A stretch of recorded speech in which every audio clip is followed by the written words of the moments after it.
Good morning, dear students. As you already know that we are discussing the common size statements.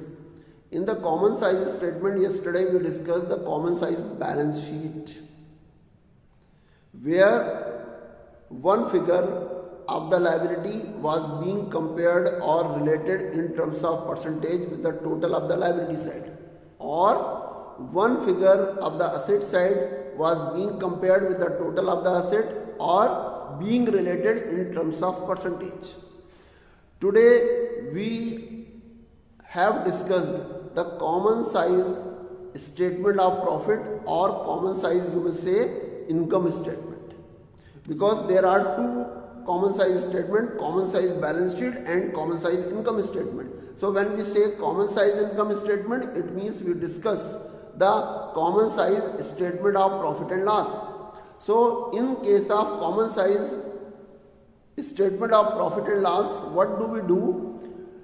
For every item from the revenue from operation, other income, or total revenue minus different type of expenses, then profit before tax, then taxes paid, and then after profit after taxes.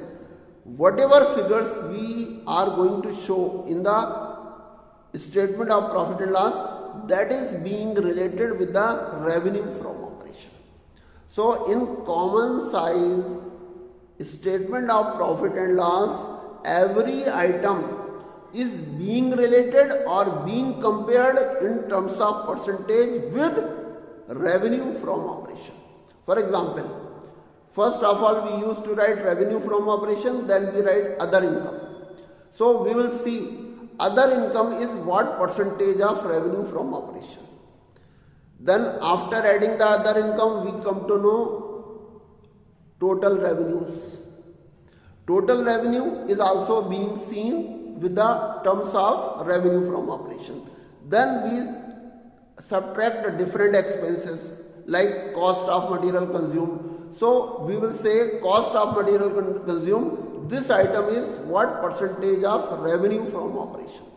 So every item in the statement of profit and loss is being compared, being related in terms of percentage with the revenue from operation.